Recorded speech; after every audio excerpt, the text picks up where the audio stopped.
Bismillahirrahmanirrahim. Assalamu alaikum. Welcome to another video lecture on the topic of translation, and we will also discuss some of the mutations that are due to um, errors in transcription. It may can also take place due to error in translation. सो इस lecture में पहले तो हम ये देखेंगे कि translation होती क्या चीज़ है। लाइक प्रीवियस लेक्चर की अगर हम बात करते हैं तो प्रीवियसली भी हमने एक चीज़ नोट की थी ऑफ ट्रांसलेशन की, जहाँ तक बात है कि वो क्या चीज़ होती है। इसी तरह हम ये चीज़ भी डिस्कस करेंगे कि म्यूटेशन क्या होती हैं, कितनी टाइप की होती हैं, इनके क्या रीज़न होते हैं, और इन केस अगर कोई डिज़ीज़ हो जाए तो उसके क्या कॉन्सिक्वेंसेस या पॉसिबिलिटीज़ हो सकती हैं। So without wasting our time we start our lecture. So सबसे पहली बात यहाँ पर कि ट्रांसलेशन क्या चीज़ होती है। लाइक प्रीवियस लेक्चर को अगर मैं थोड़ा सा रिकॉल करवाऊँ आपको, तो मैंने ये कहा था कि डीएनए से जो है, अगर डीएनए की हम बात करते हैं तो वहाँ से मैसेंजर आरएनए का बनना होता है ट्रांसक्रिप्शन, ठीक है। और मैसेंजर आरएनए से एक पॉलीपेप्टाइड चेन का बनना यानी प्रोटीन का बनना होता है ट्रांसलेशन। तो हमने ये चीज़ डिस्कस की थी, the synthesis of proteins from a messenger RNA molecule is known as translation.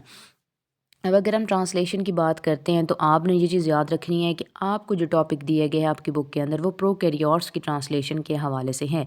सो ये चीज़ें भी उसी हवाले से यहाँ पर मेंशन की गई हैं, ठीक है। So translation in case of prokaryotes किस तरह से होता है कि जो इनिशियल पोर्शन होता है मैसेंजर आरएनए मॉलिक्यूल का, ये राइबोसोम्स के ऊपर जाके बाइंड करता है तो एक कॉम्प्लेक्स बनता है। और मैसेंजर आरएनए राइबोसोम्स के ऊपर इस तरह से अटैच होता है कि एक ही टाइम में सिर्फ एक कोडोन एक्सपोज होगा और एक टाइम में सिर्फ एक अमीनो एसिड वहाँ पर आ सकता है। यानी अगर मैं आपको करके दिखाऊं तो लेट्स से कि ये हमारे पास स्मॉल राइबोसोमल सब यूनिट है, ठीक है, और ये जो है लार्ज राइबोसोमल सब यूनिट होता है। तो ये जब एक दूसरे के साथ अटैच होते हैं तो इनकी 3 डिफरेंट साइट्स बनती हैं। एक को हम नाम देते हैं ए साइट यानी अमाइनो एसाइल साइट। यहाँ पर न्यूली आप कहते हैं कि ट्रांसफ़र आरएनए जिनके पास कोई भी एक अमीनो एसिड होगा, लाइक लेट्स से कि ये मिथ्योनीन का है, तो ये ट्रांसफ़र आरएनए मॉलिक्यूल जो होगा, ठीक है, ये जो कि मिथ्योनीन कैरिंग है, तो ये अमीनो एसिड यहाँ पर इस साइड पर आके अटैचमेंट कर सकता है। इसी तरह जो है यहाँ पर जो होती है पी साइड है पेप्टाइडल साइड, जहाँ पर पेप्टाइड बॉन्ड बनता है, और ई साइड जहाँ से एम्पटी अमीनो एसिड एग्जिट कर जाते हैं, ठीक है। इसी तरह हमने अभी तक बात की कि जब ये राइबोसोमल आरएनए के यूनिट से जुड़ते हैं तो मैसेंजर आरएनए इस तरह से यहाँ पर आके अटैचमेंट करता है कि एक टाइम पर सिर्फ एक ही कोडोन एक्सपोज होगा, ठीक है। कि लेट्स से कि ये मॉलिक्यूल जो है ये मैसेंजर आरएनए का मॉलिक्यूल है, तो मैसेंजर आरएनए इस तरह से आके अटैचमेंट करेगा कि एक टाइम पर एक ही कोडोन यानी 3 बेसेस जो है वो अपीयर होंगी, और उसी से रिलेटेड जो अमीनो एसिड होगा वो ट्रांसफ़र आरएनए लेकर आएगा और यहाँ पर बाइंडिंग कर लेगा। फिर ये थोड़ा सा एक स्टेप आगे की तरफ मूव करेगा, यानी थोड़ा मैं इसको नीटली ड्रॉ करूँ तो हम ये चीज़ डिस्कस कर रहे हैं कि लेट्स से ये हमारे पास जो है राइबोसोम सब यूनिट्स हैं जिन्होंने एक कॉम्प्लेक्स बनाया है प्रोटीन सिंथेसिस के लिए, जिसको हम ए साइट का नाम देते हैं, इसको हम पी साइट का और इसको ई साइट का नाम देते हैं। तो हमने ये कहा है कि जो transfer RNA sorry messenger RNA का मॉलिक्यूल होगा वो इस तरह से इसके ऊपर आकर अटैचमेंट करेगा, और ये अभी सारा बाहर पड़ा हुआ है, ठीक है। तो इससे लेट्स से कि ये पहले 3 बेसिस जो हैं अपीयर हुए हैं। फिर इसी से रिलेटेड जो है ट्रांसफ़र आरएनए का जो मॉलिक्यूल होगा, अब मैं पूरा नहीं ड्रॉ कर रही, ठीक है, जस्ट इसका ये वाला पोर्शन कर रही हूँ अमीनो एसिड वाला, कि ये अमीनो एसिड जो है इसी के अकॉर्डिंग होगा। ये यहाँ पर आकर ट्रांसफ़र आरएनए अपने एंटी कोडोन की मदद से यहाँ से बाइंड कर जाएगा, और इस ट्रांसफ़र आरएनए के पास ये एक अमीनो एसिड होगा, ठीक है। लेट्स से कि ये the very first amino acid है। अब ये जो चेन होगी ये थोड़ा सा आगे की तरफ आ जाएगी, पेप्टाइडल साइड की तरफ आ जाएगी, यहाँ पे आ जाएगी, यानी यहाँ से थोड़ा सा इस साइड पर आ जाएगी। इससे क्या होगा कि पहला अमी जो ट्रांसफ़र आरएनए है जिसके पास सबसे पहला अमीनो एसिड होगा वो यहाँ पर होगा। लेट्स से ये नंबर 1 का है तो नंबर 2 पर अगेन एक कोडोन अपीयर होगा, अगेन एक ट्रांसफ़र आरएनए का मॉलिक्यूल आके बाइंड करेगा, और ये जो है ना इन दोनों के दरमियान बॉन्ड बना देगा, जिससे क्या है कि अब ये वाला जो नंबर 1 वाला है वो इस पोजीशन पर आ जाएगा, नंबर 2 वाला इस पोजीशन पर आएगा, ठीक है। यहाँ पर नंबर 2 वाला आएगा जिसके पास अब 2 अमीनो एसिड होंगे, ये जगह फिर से खाली हो जाएगी, और तीसरा amino acid carrying transfer RNA यहाँ आकर बाइंड करेगा। हम ये बात कर रहे हैं, ठीक है। तो इस प्रोसेस को थोड़ा और डिटेल से देखते हैं, स्टार्ट से करते हैं। तो हमने ये चीज़ अभी डिस्कस की है कि प्रोकैरियोट्स के केस में ट्रांसलेशन वहाँ पर शुरू होगी जहाँ पर इनिशियल पोर्शन मैसेंजर आरएनए का आके बाइंड करता है राइबोसोम के ऊपर। तो मैसेंजर आरएनए राइबोसोम के ऊपर इस तरह से आके एक्सपोज होगा कि कोई एक साइड जो है वो विजिबल होगी, एक्सपोज होगी, ताकि वो आसानी से बाइंडिंग कर सके, जैसे मैंने आपको समझाया अभी, ठीक है। फिर हम कहते हैं कि ट्रांसफ़र आरएनए मॉलिक्यूल जिसके पास कॉम्प्लीमेंट्री 3 न्यूक्लियोटाइड सीक्वेंस होगा, जिसको हम एंटीकोडोन कहते हैं, यानी मैसेंजर आरएनए के ऊपर जैसा कोडोन एक्सपोज होगा, ठीक है जी, जैसा कोडोन जो है मैसेंजर आरएनए के ऊपर एक्सपोज होगा, लेट्स से सी है, टी है, जी है, तो बिल्कुल वैसा ही जो है एंटीकोडोन आएगा। और वो एंटीकोडोन कहाँ पर होता है, तो मैं आपको थोड़ा सा रिकॉल भी करवा दूँ। हमने ये कहा था कि ये वाला जो लूप होता है, ठीक है, इसमें 3 बेसेस होती हैं जिसको हम एंटीकोडोन लूप का नाम देते हैं। ये आके इस तरह से बाइंड कर जाता है ट्रांसफ़र आरएनए का मॉलिक्यूल कोडोन के ऊपर, यहाँ पर कि ये एंटीकोडोन है जो कोडोन के ऊपर इस तरह से बाइंड करता है, ठीक है जी। तो हम ये कहते हैं कि राइबोसोम आगे की तरफ जो है ना, तो एज राइबोसोम मूव्स, यानी जैसे राइबोसोम मूव करता है तो मैसेंजर आरएनए का मॉलिक्यूल जो थोड़ा सा आगे की तरफ जाएगा, जिससे नंबर 2 अब सक्सेसिव कोडोन यानी दूसरा कोडोन अपीयर होगा। फिर अगेन ट्रांसफ़र आरएनए का मॉलिक्यूल जो है वो एक और अमीनो एसिड लेकर आएगा, जैसा कोडोन एक्सपोज होगा, अपीयर होगा, बिल्कुल वैसे ही ट्रांसफ़र आरएनए मॉलिक्यूल जो है वो एक अमीनो एसिड लेकर आएगा और उसको जोड़ता चला जाएगा। तो ट्रांसफ़र आरएनए मॉलिक्यूल जो है वो करे अटैच कर देगा इन दोनों अमीनो एसिड्स को with the help of bond, और फिर उसके बाद ये पॉलीपेप्टाइड चेन को इस तरह से ग्रो करवाते जाएंगे। फिर उसके बाद हम कहते हैं कि ट्रांसफ़र आरएनए मॉलिक्यूल जो होता है, ये जो अटैचमेंट का काम करता है, यानी एक अमीनो एसिड कैरी करता है, तो ये एक एंजाइम की मदद से होता है जिसको हम नाम देते हैं amino acyl transfer RNA synthase enzyme का, सिंथेटेज, ठीक है, सिंथेटेज एंजाइम का। और होता क्या है कि ये एंटीकोडोन जैसे यहाँ पर आपको नज़र आ रहा है, ठीक है, ये ट्रांसफ़र आरएनए की मेन बॉडी हो गई, ठीक है। और यहाँ पर क्या है कि OH ग्रुप मौजूद है, ये अगर यहाँ पर आप देखें तो, और ये हमारे पास अमीनो एसिड है। तो ट्रांसफ़र आरएनए ये सिंथेटेज क्या कर रहा है कि इन सारी चीज़ों को कंबाइन कर रहा है। थोड़ा सा नीट अगर मैं कर दूँ तो ये देखें कि ये एंजाइम पड़ा हुआ है, ये अमीनो एसिड है, ये ट्रांसफ़र आरएनए है, ये कोड एंटीकोडोन अपीयर हुआ है, तो बिल्कुल वही चीज़ एक दूसरे के साथ बाइंड करेगी। अमीनो एसिड का हाइड्रोक्सल, और ये दोनों हाइड्रोक्सल एक दूसरे के सामने, वाटर चला जाएगा, ट्रांसफ़र आरएनए की ऑक्सीजन के साथ अमीनो एसिड का बॉन्ड बन जाएगा, और ये इस तरह से अमीनो एसिड जिसको कैरी करके ले जाएगा नीचे मैसेंजर आरएनए के साथ, ये ऐसे जाके वहाँ बाइंड करेगा ताकि वहाँ पर अमीनो एसिड को डिलीवर कर सके या उसको वहाँ पे रिलीज़ कर सके, ठीक है जी। फिर उसके बाद हम कहते हैं कि इन केस ऑफ प्रोकैरियोट्स अगर आप बात करते हैं, तो जो पॉलीपेप्टाइड चेन होती है ये स्टार्ट होती है फ्रॉम द इनिशिएशन कॉम्प्लेक्स, यानी ज़ाहिर सी बात है कि जो वेरी फर्स्ट अमीनो एसिड आके अटैचमेंट करेगा, तो उसी को हम इनिशिएशन कॉम्प्लेक्स करेंगे। तो ट्रांसफ़र आरएनए मॉलिक्यूल जो है ये कैरी करता है केमिकली मॉडिफाइड मिथ्योनिन, जिसको एन फॉर्माइल मिथ्योनिन कहा जाता है। अब ये आपने याद रखना है कि प्रोकैरियोट्स में एन फॉर्माइल मिथ्योनिन होता है जिसको केमिकली मॉडिफाइड मिथ्योनिन का नाम दिया जाता है। लेकिन इन केस ऑफ यूकैरियोट्स जो है वो सिर्फ़ और सिर्फ मिथ्योनिन है, ये ग्रुप वहाँ पर मौजूद नहीं होता। तो ये यूकैरियोट्स की नहीं बल्कि प्रोकैरियोट्स की बात हो रही है। दैट्स वाई हम कहेंगे कि एन फॉर्मल मिथ्योनिन जो है ये बाइंड करता है सबसे पहले किसके साथ, स्मॉल राइबोसोमल सब यूनिट के साथ, प्रोटीन जिनको हम इनिशिएशन कॉम्प्लेक्स कहते हैं। यानी सबसे पहले क्या होगा कि स्मॉल राइबोसोमल सब यूनिट के साथ आके जो है हमने ये कहा है कि क्या होता है कि ये अगेन मैं आपको लाइन थोड़ा सा यहाँ से, अगर इस लाइन को हम थोड़ा सा देखें कि जो यहाँ से कि जो फर्स्ट ट्रांसफ़र आरएनए मॉलिक्यूल होगा ये कैरी करता है केमिकली मॉडिफाइड मिथ्योनिन को, जिसको हम एन फॉर्माइल मिथ्योनिन करते हैं, और बाइंड कर जाता है स्मॉल राइबोसोमल सब यूनिट पर जहाँ पर मैसेंजर आरएनए पहले से मौजूद था। अब प्रोटीन जिसको इनिशिएशन फैक्टर का नाम दिया है, ये राइबोसोम ट्रांसफ़र आरएनए मॉलिक्यूल जो है, ठीक है, उसको राइबोसोम के ऊपर पी साइड की तरफ आगे की तरफ धकेल देगा, थोड़ा सा आगे की तरफ धकेलेगा।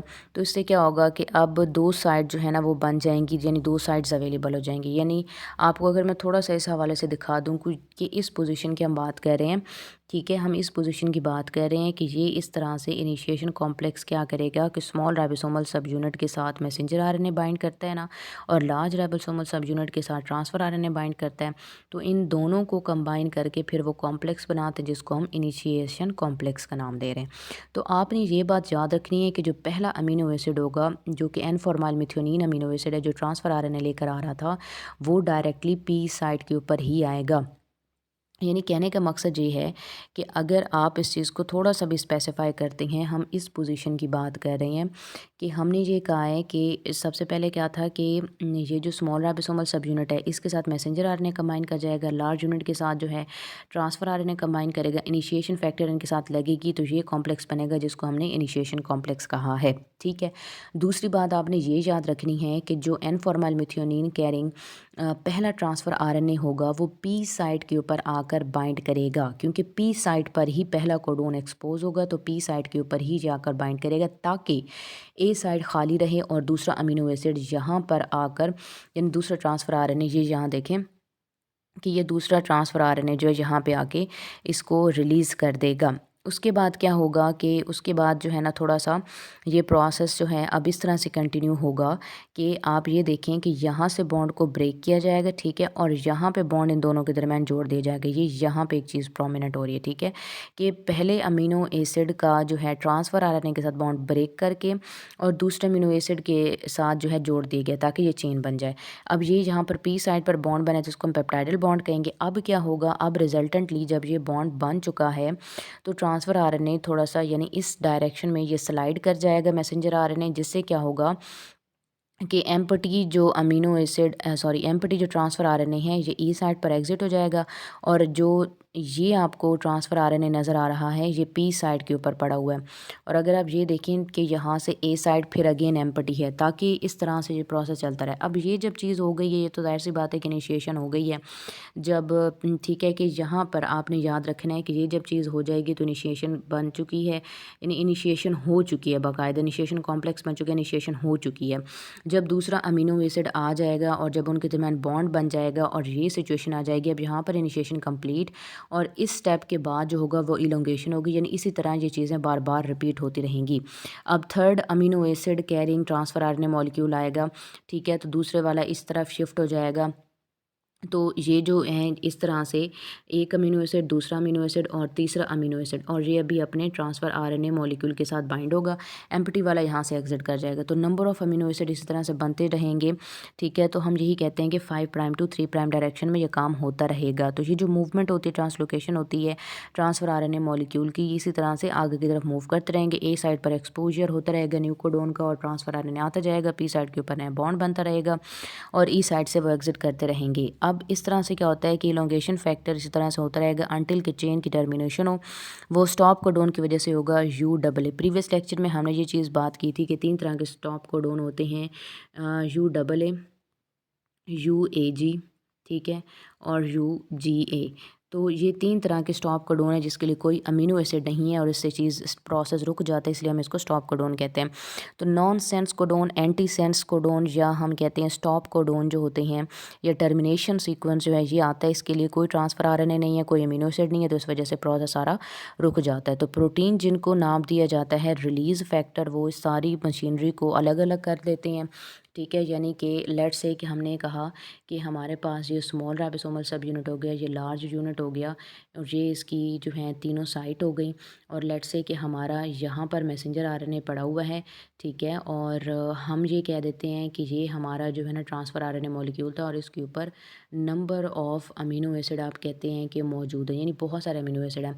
तो क्या होगा कि इन्हें जो आगे टर्मिनेशन फैक्टर आएगी वो सबसे पहले इस बॉन्ड को ब्रेक करेगी ताकि ये सेपरेट हो जाएँ, फिर इनको आपस में सेपरेट करेगी, यानी ये अलग हो जाएगा, ये अलग हो जाएगा, ये अलग हो जाएगा। फिर उसके बाद आपके पास ये जो ट्रांसफ़र आरएनए है इसके ऊपर इस तरह से ये जो है ना चेन मौजूद होगी, फिर वो इसको भी ब्रेक कर देगा, ये सारे यूनिट्स अलग हो जाएंगे और चेन अलग हो जाएगी। तो ये जो पॉलीपेप्टाइड चेन है इसको हमने नाम दिया है linear sequence of amino acid का, जिसको हम प्रोटीन का प्राइमरी स्ट्रक्चर भी कहते हैं, ठीक है? ये प्राइमरी स्ट्रक्चर है प्रोटीन का। और इसको अब भेजा जाएगा, ये राइबोसोम के ऊपर बना है ईआर के ऊपर, तो इसको भेजा जाएगा गोल्जी ऑपरेटर्स के पास ताकि इसकी केमिकल मॉडिफिकेशन हो, फिर ये फोल्डिंग करे और अपने 3D फॉर्म के अंदर आए ताकि ये वर्किंग कर सके। सो यहाँ पर प्रोसेस ऑफ ट्रांसलेशन जो है ये टर्मिनेट होता है। आई होप कि आपको इसकी अच्छी समझ आई होगी। अगेन मैं आपको यहाँ से क्वेश्चन बता देती हूँ कि अगर आपको एक ब्रीफ सा क्वेश्चन आता है, describe the role of transfer RNA molecule in translation, तो आप ये वाला पैराग्राफ लिखेंगे। आपको शॉर्ट डेफिनेशन आ सकती है, what do you mean by translation, what is translation, describe translation. तो आपने ब्रीफली डिस्क्राइब करना है कि ये किस किस्म का प्रोसेस होता है, यानी आपने ब्रीफली ये कहना है कि मैसेंजर आरएनए से प्रोटीन का बनना ट्रांसलेशन होता है। ये राइबोसोम के ऊपर होता है, रफ एंडोप्लाज्मिक रेटिकुलम के ऊपर, और इसके लिए स्मॉल और लार्ज राइबोसोमल सब यूनिट मिलते हैं, इनके ऊपर मैसेंजर आरएनए बाइंड करते हैं, उसको हम राइबोसोमल जो है इनिशिएशन कॉम्प्लेक्स कहते हैं। फिर इसके साथ ही आकर जो है ट्रांसफ़र आरएनए मॉलिक्यूल बाइंड करता है जिसने पहला अमीनो एसिड कैरी किया होता है। तो ये जो इनिशिएशन कॉम्प्लेक्स होता है, फिर इसी तरह आगे हर एक अमीनो एसिड के लिए एक ख़ास ट्रांसफ़र आरएनए होता है जो उसको यहाँ पर बाइंड करता चला जाता है। सीरीज़ में इसी तरह अमीनो एसिड जुड़ते चले जाते हैं, और amino acyl transfer RNA synthetase enzyme होता है जो अमीनो एसिड का आपस में बॉन्ड बनाता है और ट्रांसफ़र आरएनए से इनको फ्री करता चला जाता है। यानी ब्रीफली करके आपने ये प्रोसेस बताना होगा। फिर उसके बाद यहाँ से जो है आपको एक और क्वेश्चन आ सकता है, how the termination takes place in translation. तो आपने ये भी बता देना है, ठीक है, ये वाला पैराग्राफ। या आपसे ये भी पूछा जा सकता है, how elongation takes place in translation. तो आपने साथ डायग्राम लाजमी बनानी है, और एमसीक्यूज़ के लिए याद रखना है आपने aminoacyl transfer RNA synthetase enzyme को आपने याद रखना है। एन फॉर्मल मिथ्योनिन प्रोकैरियोट्स की बात कर रहा है। इसके अलावा आपने याद रखना है कि जो हमारे पास साइट्स होती हैं वो 3 तरह की हैं। ए अमीनो एसाइल साइट, जहाँ पर transfer RNA carrying amino acid ये बाइंड करता है। पेप्टाइडल साइट, जहाँ पर पेप्टाइड बॉन्ड बनते हैं, और ई साइट एग्जिट साइट होती है। एम्प्टी साइट है जहाँ से वो चले जाते हैं, ठीक है। So that was about the process of translation. इसी से एसोसिएटेड हमारा एक छोटा सा टॉपिक है म्यूटेशंस का। तो ये चीज़ हम जानते हैं कि यूकेरियोट्स के अंदर जो डीएनए होता है वो बहुत ज़्यादा कॉम्प्लिकेटेड है और बहुत ही लॉन्ग स्ट्रक्चर है, जिसकी उन्होंने एक एग्जांपल बताई है कि ये इतना लॉन्ग है, लाइक अर्थ से अगर आप जाते हैं जुपिटर की तरफ, ठीक है, और 60 टाइम्स ये चीज़ रिपीट करें आएँ जाएँ, तो तब जाकर डीएनए की लेंथ कंप्लीट होती है। यानी डीएनए एक बहुत ही लंबी सी चीज़ होती है। तो यहाँ पे हम बेसिकली लेंथ की नहीं बात करें, हम यहाँ पे बात करें म्यूटेशंस की। जैसे स्टार्टिंग में भी हमने ये चीज़ पढ़ी है that how mutations can affect DNA and how they cause genetic disorder and what type of disorders can take place in a DNA molecule once they get mutated.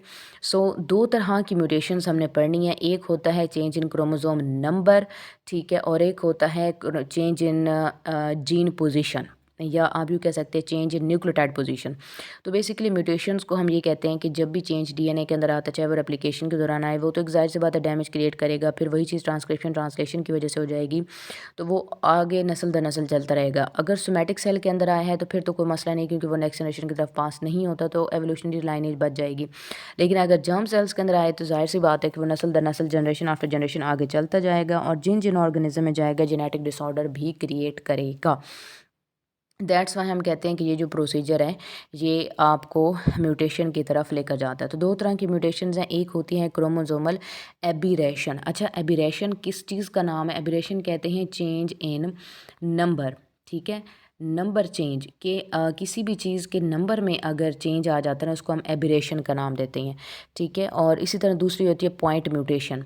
Point mutation का मतलब है कि जब पोजीशन के अंदर change आ जाता है। अब आपकी बुक के अंदर लिखा हुआ है क्रोमोसोमल एबीरेशन एंड पॉइंट म्यूटेशन, लेकिन ज़्यादातर जो हायर लेवल की अच्छी क्वालिटी की इंटरनेशनल बुक्स होती हैं ना, वहाँ पर लिखा होता है change in chromosome number and change in gene position, ठीक है, ये चेंज इन न्यूक्लियोटाइड पोजीशन। तो उसी चीज़ को हम क्रोमोसोमल एबीरेशन और पॉइंट म्यूटेशन कह रहे होते हैं। देख लेते हैं इनको भी। क्रोमोसोमल एबीरेशन यानी चेंज इन नंबर का मतलब ये है कि इसमें मेगा चेंजेस आते हैं। एक एक्स्ट्रा क्रोमोसोम आ जाएगा, या फिर एक पूरा तो डिप्लॉयड कंडीशन हो जाएगी, या फिर एक पूरे का पूरा क्रोमोसोम डिलीट हो सकता है, यानी वहाँ से हट सकता है। इंसर्शन हो सकती है, यानी उसकी जगह कोई और चीज़ ऐड हो सकती है। इन्वर्जन हो सकती है कि वो क्रोमोसोम का सेगमेंट जो है वो ब्रेक डाउन कर सकता है और चेंज भी हो सकता है। लेट्स से अब मैं आपको बता देती हूँ डिलीशन वगैरह किस तरह से। फॉर एग्ज़ाम्पल हमने ये कहा है कि हमारे पास ये एक, अभी हम एक ही बना लेते हैं ताकि आपको समझ आए। ये एक क्रोमोसोम है, ठीक है, और लेट्स से मैं ये कह देती हूँ कि मेरे पास जो है ये एक दूसरा क्रोमोसोम है। ये दोनों होमोलोगस क्रोमोसोम है। जस्ट कंसिडर कि इसके साथ इस तरह से भी पेयर है और उसके साथ भी वैसा पेयर है। चलें बना लेते हैं कि इसके साथ भी इस तरह का एक पेयर है। तो कंप्लीट दोनों क्रोमोसोम हो गए। ठीक है जी, अब मैं कहती हूँ डिलीशन। लेट्स से मेरा इस सेगमेंट के हवाले से बात है, अगर ये सेगमेंट यहाँ से कट ऑफ हो जाता है ड्यूरिंग मियोसिस और ये जगह एम्प्टी हो जाती है, तो रिजल्टेंटली ज़ाहिर सी बात है कि मेरा जो क्रोमोसोम है उसकी इस तरह की आपको शेप नज़र आएगी, यानी उसकी जगह क्या है कि उसकी जो शेप होगी या उसकी जो आप कहते हैं कि साइज़ है वो शॉर्ट हो जाएगा। इस चीज़ को हम नाम देते हैं डिलीशन का। ठीक है जी। फिर दूसरी हमारे पास एक चीज़ आती है कि अगर ये तो हो गई ना डिलीशन, फिर इसके बाद हम बात करते हैं कि इंसर्शन क्या होती है। लेट्स से ठीक है, इंसर्शन क्या चीज़ है कि यहाँ पर ये चीज़ कट ऑफ हुई है ना, यहाँ से सेपरेट हो गई है।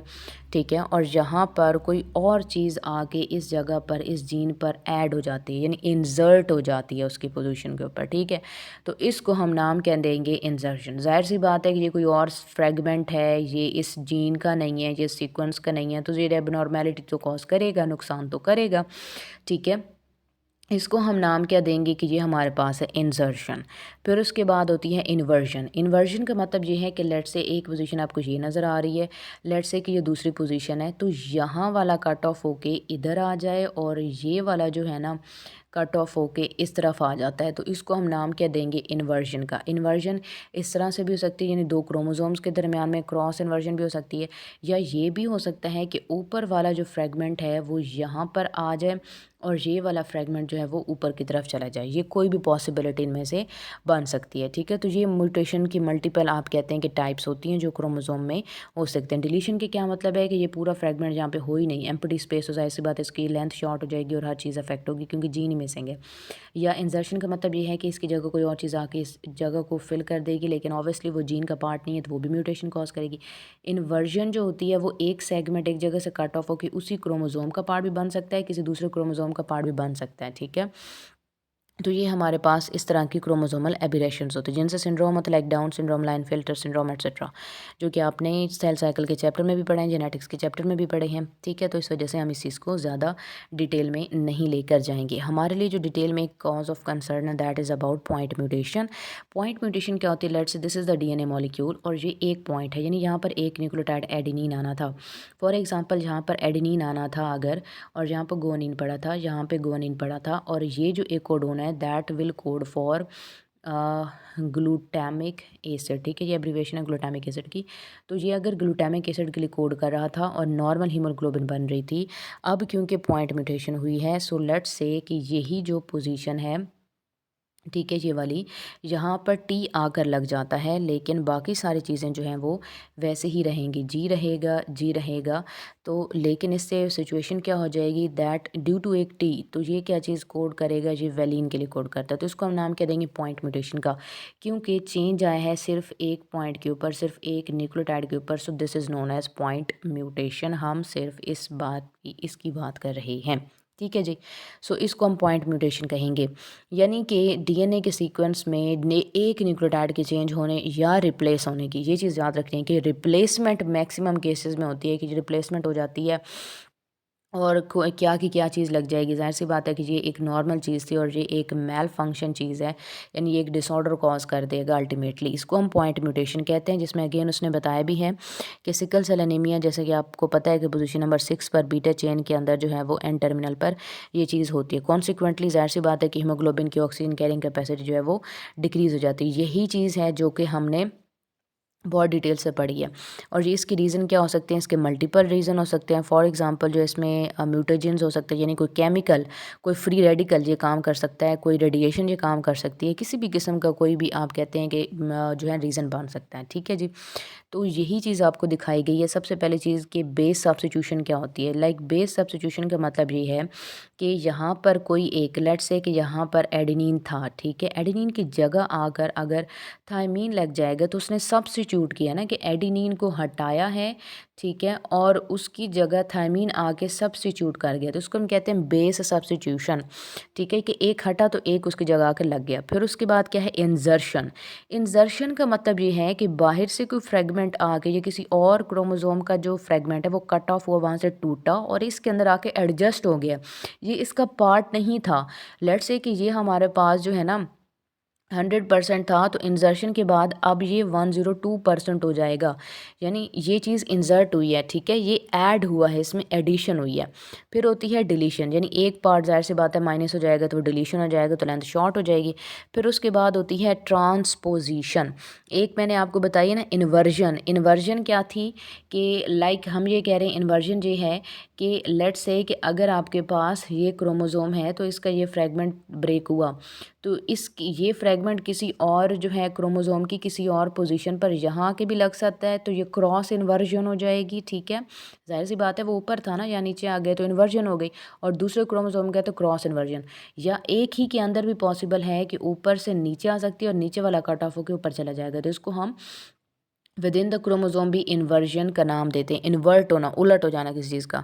अब ट्रांसपोजिशन का क्या मतलब है? ट्रांसपोजिशन का मतलब है कि सेम जगह होगी लेकिन पोजीशन चेंज होएगी। कि नॉर्मली क्या होता है सीक्वेंस ए बी और सी, फॉर एग्जांपल आपका एक जीन है तो अब उसमें पोजीशन क्या हो जाएगी कि बी और सी इन्वर्ट हो गए हैं, यानी ये यहाँ से ब्रेकअप हुआ, ठीक है, और ये उलट हो गया। लाइक अगर आप इसको उलट करेंगे तो ज़ाहिर सी बात है कि बी इधर आ जाएगा और सी इधर आ जाएगा, यानी कट ऑफ होके ये रिवर्स हो जाएगा, तो बी इस साइड पे आ जाएगा, सी इसकी जगह आ जाएगा। तो इसको हम नाम क्या देते हैं? इस चीज़ को हम नाम देते हैं कि अगर ये वाली सिचुएशन हुई तो वो होती है ट्रांसपोजिशन, यानी सिचुएशन चेंज करना। और क्रोमोसोमल रीअरेंजमेंट का मतलब ये है कि क्रोमोसोम का ये आधा पार्ट, ये आधा पार्ट, और सिर्फ एक वीक अरेंजमेंट की वजह से वो इस तरह से जुड़ा हुआ हो, वो खुद रीअरेंज कर रहा है, तो उसको नाम क्या देंगे? रीअरेंजमेंट का। एक एग्जांपल उन्होंने बताया कि फिनाइल कीटोनूरिया जो होती है, जिसमें ये एक जेनेटिक डिजीज़ है, फिनाइल एलानिन को डिग्रेड नहीं किया जाता, तो ठीक है, phenylalanine hydroxylase enzyme defective होता है, काम नहीं कर रहा, तो phenylalanine as it is रहता है। फिनाइल एलानिन की बहुत ज़्यादा एक्यूमुलेशन की वजह से सेल के अंदर मेंटल रिटार्डेशन हो जाती है और ये अपना काम नहीं कर पाता, ब्रेन सेल डेवलप नहीं कर पाते, तो ऑब्वियसली ये जेनेटिक डिसऑर्डर है जो पॉइंट म्यूटेशन से होता है, जिसकी में रिड्यूस नर्वस सिस्टम होता है, या अगर बहुत ही अर्ली स्टेज पर हो गया है जैसे इन्फेंसी लिखा हो, तो ऑब्वियसली इसमें मैक्सिमम चांसेस हैं कि ऑर्गेनिज्म की डेथ हो जाएगी, फीटस की डेथ हो जाएगी, या अबॉर्शन का केस हो जाएगा, ठीक है। So that was about point mutation. पीछे भी हमने पॉइंट म्यूटेशन की बात की है, हमने जो है अल कैप्टो न्यूरिया की बात की है, ठीक है, हमने अभी बात की है फिनाइल कीटोन्यूरिया, ठीक है, हमने बात की है सिकल सेल एनीमिया की। तो ये 3 एग्जांपल आती हैं पॉइंट म्यूटेशन के अंदर, क्योंकि हर एक के अंदर जो है ना सिर्फ एक जो है ना न्यूक्लियोटाइड, जो एक बेस जो है वो चेंज हुई है, तो तभी ये एक डिफेक्ट हुआ है। तो जाहिर सी बात है कि कोई ना कोई जेनेटिक डिसऑर्डर हो जाता है due to this point mutation, और ये ऑर्गेनिज्म के लिए फैटल हो सकता है। यहाँ से आपको क्वेश्चन आ सकता है, briefly describe what are point mutations and also describe an example। या यूँ भी हो सकता है what are point mutations, describe an example। या यूँ भी हो सकता है what is the difference between chromosomal aberrations and point mutations। या ये भी हो सकता है what do you know about phenylketonuria, what is phenylketonuria, ठीक है। या यूँ भी आपसे कहा जा सकता है what is point mutation, give example, what are its types. तो ये आपको टाइप नज़र आ रही हैं, यानी कि base substitution, insertion, deletion, transposition, chromosomal rearrangement, ठीक है जी। तो ये इसकी टाइप्स आ रही हैं, सामने उन्होंने ये इसकी डिस्क्रिप्शन भी लिखी है। That was about today's lecture. I hope कि आपको अच्छी समझ आई होगी। वीडियो को लाइक, चैनल को सब्सक्राइब कर लीजिएगा, और इसके अलावा अगर आपको कोई क्वेश्चन हो तो फिर आप कमेंट सेक्शन में पूछ सकते हैं, या कोई टॉपिक आप चाहते हैं आप उसका लेक्चर आपको अवेलेबल किया जाए तो आप वो भी कमेंट सेक्शन में लिख सकते हैं, and I will try my best कि उसकी as soon as possible lecture upload कर दी जाए। Till the next video lecture, wish you all the very best and very good luck.